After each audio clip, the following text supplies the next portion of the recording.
શ્રીમદ ભગવદ્ ગીતા આજે 55મો દિવસ. સૌ પ્રથમ પરમાત્માનું સ્મરણ. જગતગુરુ પરમાત્મા શ્રી કૃષ્ણને કોટી કોટી વંદન. શ્રી કૃષ્ણના પરમ ભક્ત, શ્રી કૃષ્ણના પરમ મિત્ર એવા અર્જુનજીને કોટી કોટી વંદન. મહાભારત યુદ્ધમાં જ્યારે કૌરવ સેના અને પાંડવ સેના યુદ્ધ કરવા માટે એકબીજાની સામે ઊભા છે, ત્યારે અર્જુન પોતાના સારથી બનેલા એવા ભગવાન શ્રી કૃષ્ણને કહે છે કે તમે મારા રથને બંને સેનાઓની વચ્ચે લઈ જાઓ.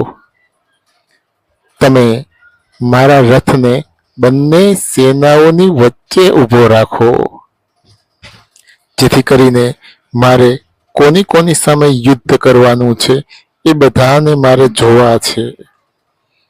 હું જોઉં તો ખરો. અર્જુન ભગવાન શ્રી કૃષ્ણને કહે છે કે હું જોઉં તો ખરો કે મારે કોની કોની સામે યુદ્ધ કરવાનું છે.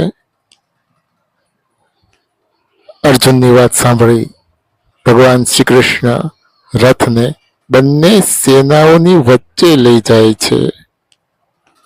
રથને બંને સેનાઓની વચ્ચે ઊભો રાખે છે. પછી અર્જુને ચારે તરફ દ્રષ્ટિ ફેરવીને જોયું. અર્જુને પોતાની પાંડવ સેના તરફ જોયું, સામે ઊભેલી કૌરવ સેના તરફ જોયું. અર્જુને ચારે તરફ દ્રષ્ટિ ફેરવીને જોયું અને પછી અર્જુન ભગવાન શ્રી કૃષ્ણને કહે છે કે આ બંને સેનાઓમાં આપણા જ સગા સંબંધી યુદ્ધ કરવા માટે ઊભા છે. આપણી સેનામાં તો આપણા સગા સંબંધી છે જ.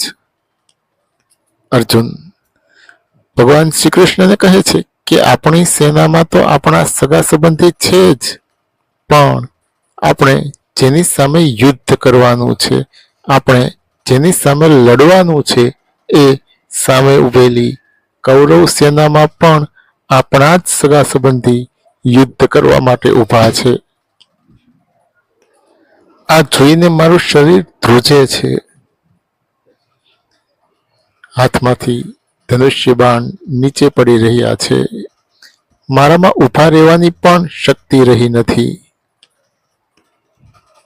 અર્જુન ભગવાન શ્રી કૃષ્ણને કહે છે કે મારામાં ઊભા રહેવાની પણ શક્તિ રહી નથી. હું ઊભો પણ નથી રહી શકતો. મને ચક્કર આવે છે. આ બધાને મારીને મને શું લાભ થવાનો?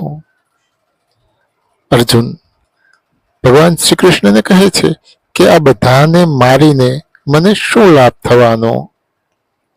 ખરેખર આ તો દુઃખની વાત કહેવાય કે રાજ્ય મેળવવા માટે, ધન મેળવવા માટે, સત્તા મેળવવા માટે, સંપત્તિ મેળવવા માટે, પ્રતિષ્ઠા મેળવવા માટે હું મારા જ સગા સંબંધીઓને મારવા માટે અહીંયા ઊભો છું.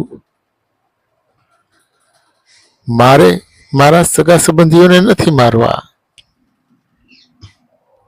અર્જુન ભગવાન શ્રી કૃષ્ણને કહે છે કે મારે મારા સગા સંબંધીઓને નથી મારવા. એ લોકો ભલે ભેગા થઈને મને મારી નાખતા. દુઃખ અને કરુણાથી ઘેરાયેલા અર્જુન એ જ ક્ષણે, એ જ સમયે ધનુષ્ય બાણ નીચે મૂકી દીધા. હું યુદ્ધ નહીં કરું આટલું બોલી અર્જુન રથમાં પોતાના સ્થાન ઉપર પાછલી બેઠક ઉપર જઈને બેસી ગયા. દુઃખ અને કરુણાથી ઘેરાયેલા અર્જુનને આવી રીતે નિરાશ થયેલા જોઈને ભગવાન શ્રી કૃષ્ણ કહે છે કે તું આમ નિર્બળ ન બન. તારા મનમાં જે નિર્બળતા છે એ નિર્બળતાનો ત્યાગ કરી દે. તારી નિર્બળતાને છોડી દે. ઊભો થા, યુદ્ધ કર. અર્જુન ભગવાન શ્રી કૃષ્ણને કહે છે કે હું યુદ્ધમાં ભીષ્મ પિતામહ અને ગુરુ દ્રોણાચાર્ય સામે ધનુષ્ય બાણથી કેવી રીતે લડી શકું? આવા મહાનુભાવ, આવા મહાપુરુષોને બે હાથ જોડીને વંદન કરવા જોઈએ, નમસ્કાર કરવા જોઈએ, એની પૂજા કરવી જોઈએ. એના બદલે હું ધનુષ્ય બાણથી એની સામે કેવી રીતે લડી શકું?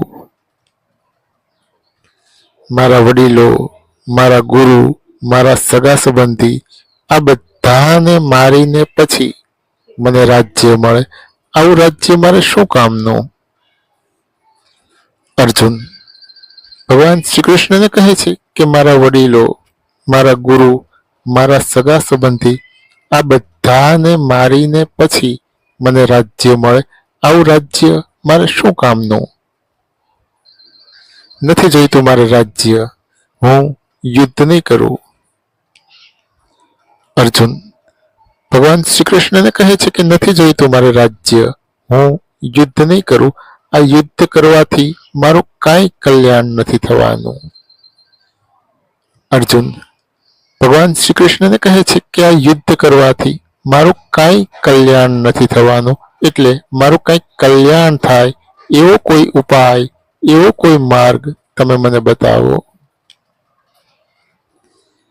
અર્જુનની વાત સાંભળી ભગવાન શ્રી કૃષ્ણ હસવા લાગે છે અને હસતા હસતા ભગવાન શ્રી કૃષ્ણ અર્જુનને કહે છે કે તું આવી ડાઈ ડાઈ વાતો કરીને